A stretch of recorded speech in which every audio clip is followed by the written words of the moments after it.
क्या कह रहे हैं गुरुदेव भगवान, ध्यान से सुनिएगा। अब कभी वो मुनिंदर साहब आते हैं न, बोले भाई नमस्कार, राम राम भाई हनुमान बजरंग बली। अब हनुमान ने देखा, आदमी तो देख रखा, ये महात्मा की देखा।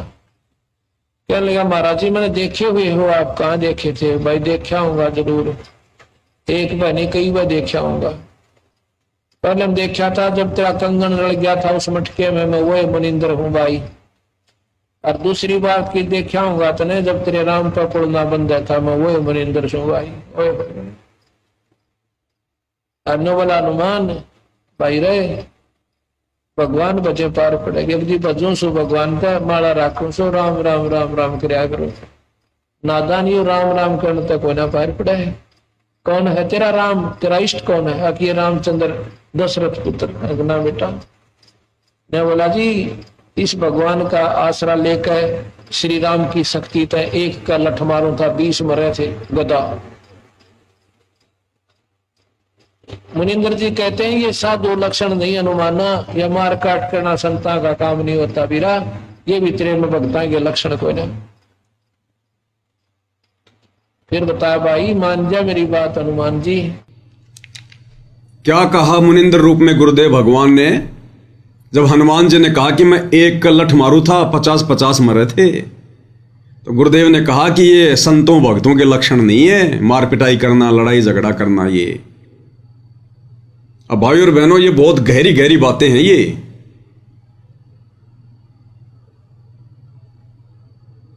बहुत सारे भगत भाई बहन जो फौज में सेवा दे रहे हैं, जो पुलिस में सेवा दे रहे हैं, और लड़ाई के समय फिर बॉर्डर पर उनको जाना पड़ेगा, लड़ाई करनी पड़ेगी, बंदूक हाथ में होगी, सामने वाले को माला पहनाने के लिए नहीं, उसकी जान लेने के लिए, उसको मारने के लिए, या आपने कोई गोला बारूद छोड़ना है, कोई मिसाइल चलानी है सामने वाले की जान लेने के लिए। हर एक चीज को गुरुदेव भगवान खुल के नहीं बताएंगे। आप कैसे किसी की जान ले सकते हैं सतगुरु रामपाल जी के भगत होकर?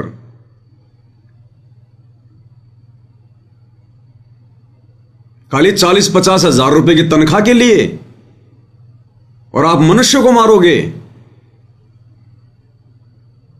और सामने कौन है, किसको मारोगे? जिन जिन देशों का बॉर्डर लगता है, और वहां पर कौन लड़ाई करेगा? आप जैसे ही बेचारे निर्दोष। आप अगर भगत हो सतगुरु रामपाल जी के, फौज पुलिस में हो और लड़ाई करने के लिए बॉर्डर पे चले गए, तो दूसरे देश से भी तो बेचारे सैनिक ही आएंगे, वो भी तो आपकी तरह ही हैं। और उनमें यदि तुम्हारा कोई भगत भाई हुआ तो, अरे अब तो हर देश में गुरुदेव के भगत हैं। पाकिस्तान में भी जो है सतगुरु रामपाल जी के भगत हैं, आर्मी में भी बहुत हैं पाकिस्तान में। और भारत पाकिस्तान की हो गई लड़ाई, छिड़ गया युद्ध, और भारतीय सेना में सतगुरु रामपाल जी का भगत है, और उधर से पाकिस्तान की सेना में भी सतगुरु रामपाल जी का भगत है। इधर से तो वो तान के खड़ा बंदूक अपने गुरु भाई पर, उधर से वो तान के खड़ा बंदूक अपने गुरु भाई पर। नालायको, ये तत्व ज्ञान है क्या? और भगत ना भी हो सामने तो किसको मारोगे तुम? मनुष्य मारोगे। जैसे तुम एक जिम्मेदारी के तहत खड़े हो, वो भी तो एक जिम्मेदारी के तहत खड़ा है। दुश्मनी क्या है? ये परमेश्वर हर बात के लिए संकेत नहीं करेंगे। तुम कैसे मनुष्य मार सकते हो भगत होकर? भगत तो चींटी भी नहीं मार सकता, और तुम जानबूझकर मार रहे हो। पता है तुम्हें कि वो भी मेरे जैसा किसी मां का बेटा है, निर्दोष है। कैसे मार दोगे? सतगुरु रामपाल जी के भगत होकर। इब्राहिम सुल्तान का उदाहरण क्यों दिया गुरुदेव ने? राज्य त्याग दिया। राज्य, वो एक सैनिक नहीं था, सैनिकों का राजा था। और राज्य उसने क्या सोचकर त्यागा था कि राज्य में भक्ति नहीं हो सकती। अगर राज्य करूंगा और भक्ति भी करूंगा तो कल को मेरे को युद्ध भी करने पड़ेंगे, लड़ाई भी करनी पड़ेगी, मेरे को भी जाना पड़ेगा युद्ध क्षेत्र में, मेरे हाथ से भी इंसान मरेंगे और मैंने सैनिकों को आदेश देना पड़ेगा। मेरे आदेश देने से भी अगर लोग मरेंगे तो भी मैं पाप का भागी बनूंगा। इसलिए इब्राहिम सुल्तान ने वो राज्य त्याग दिया था, हत्याओं का पाप अपने सिर पर बचाने के लिए। और हम क्या करेंगे वर्तमान कलयुग की पिछली पीढ़ी में? पेट भरने का तरीका केवल नौकरी नहीं है। इस परमात्मा के पास में लाखों तरीके हैं। जिसने भजन दिया है, भोजन की व्यवस्था वो करेगा। ये स्पेशली सतगुरु रामपाल जी के भक्तों के लिए संदेश है। मोक्ष प्राप्त नहीं कर सकते, मुक्ति प्राप्त नहीं हो सकती। इसी को कहते हैं त्याग, इसी को कहते हैं बलिदान, संघर्ष, कुर्बानी देना। तुम 40,000 रुपए के लिए, 30,000 रुपए की तनख्वाह के लिए तुम इंसान मारोगे, युद्ध करोगे, लड़ाई करोगे तुम। भगत तो खुद मरना पसंद करेगा, सामने वाले को कैसे मार देगा? जिनको ज्ञान नहीं है वो मारो, मरो। भगत कैसे मार देगा? अभी गुरुदेव ने जो सत्संग सुनाया, हनुमान जी ने कहा कि मैं एक लठ मारू था 50 मरे थे। गुरुदेव ने क्या कहा? ये संतों के लक्षण नहीं, हनुमान भक्तों के लक्षण नहीं, ये मार पिटाई, मार काट करना। तो हनुमान जी कौन था? एक सैनिक था, सैनिक। रामचंद्र जी की सेना में उसका एक सैनिक था। जैसे आज वर्तमान में भारतीय सेना में सतगुरु रामपाल जी का कोई भगत एक सैनिक है। अरे रामचंद्र जी भी तो राजा था। जैसे वर्तमान में देश का राजा नरेंद्र मोदी है, वैसे ही उस समय श्री रामचंद्र जी थे और हनुमान जी उसके सैनिक थे, सेनापति थे। तो आज भी स्थिति तो वही है। तो हनुमान ने भी तो एक सैनिक के रूप में ही वो हत्याएं की थी। और क्या कहा गुरुदेव ने? ये भक्तों के लक्षण नहीं है। तो आज तुम क्या करोगे भाई?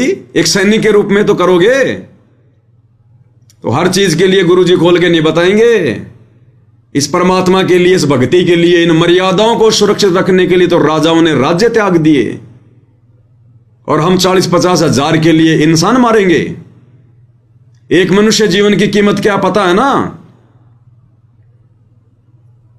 और सामने वाले जिस सैनिक को हम जानते नहीं, उसको पहचानते नहीं, उस सामने वाले के साथ में हमारी कोई दुश्मनी नहीं, सरकारों की आपस में दुश्मनी, और हम इंसान मारेंगे।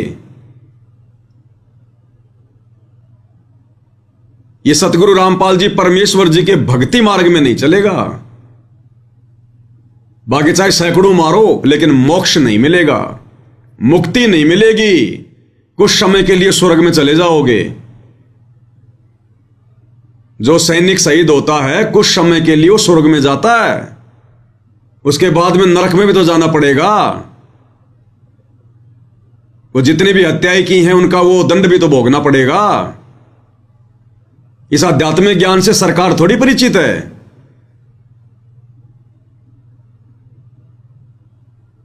तो हर चीज के लिए गुरुदेव भगवान नहीं बताएंगे, संकेत ही काफी होते हैं। अगर भक्ति बचानी है तो, अगर मोक्ष प्राप्त करना है तो भाई और बहनों, ये बहुत गहरा सिलेबस है मालिक के आशीर्वाद से। और इसीलिए परमात्मा ने सात संगतियां शुरू करवाई हैं कि जो बातें किसी कारणवश गुरुदेव भगवान खुलकर नहीं बता पाए, वो बातें हम भक्तों तक सात संगति के माध्यम से पहुंचे, हमें पता चले। और हम हर प्रकार से भगत बने। भगत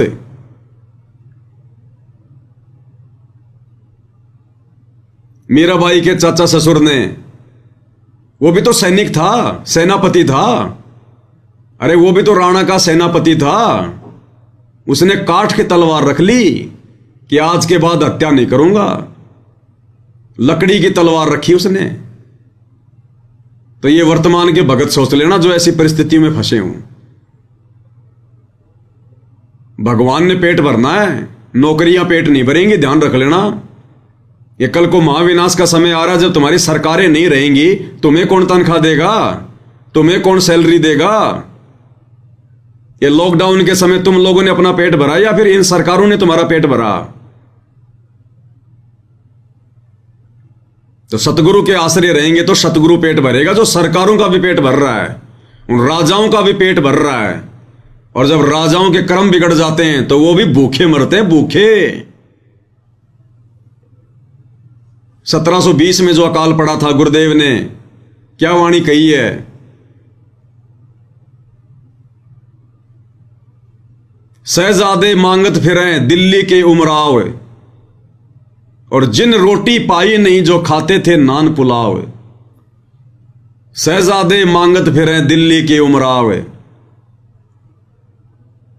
दिल्ली के जो बादशाह थे, जो राजा थे, वो और उनके शहजादे, उनके बेटे बेटियां, उनका परिवार एक एक रोटी मांग रहे थे, टूक।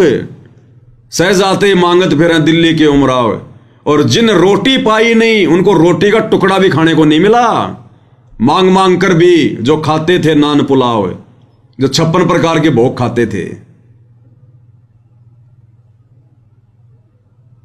तो ये समझदार भक्तों के लिए संकेत ही काफी है, अगर अपनी भक्ति बचानी है तो। कितने भगत भाई बहन हैं जो अपनी नौकरियां छोड़ छोड़ के आ रहे हैं, अपना रिजाइन दे दे के आ रहे हैं। आने वाला समय कितना खतरनाक है कि कहीं हम कोई पाप के भागी ना बन जाएं। भले पेंशन ना मिले तो ना मिले, नौकरियां छोड़ छोड़ के घर बैठे हैं, जो मार काट वाली नौकरियां हैं। रिजाइन दे दे के आ रहे हैं कि साहब बस हो गया, बहुत हो गया। अब तो सतगुरु की भक्ति रूपी सेना में सैनिक बनेंगे, बाकी बहुत बन लिए हम सैनिक। उन हत्याओं का पाप हमारे सिर पे रखा हुआ, आज तक वो ही नहीं उतर रहा। हर चीज को गुरुदेव भगवान खोल के नहीं बताएंगे, ध्यान रख लेना।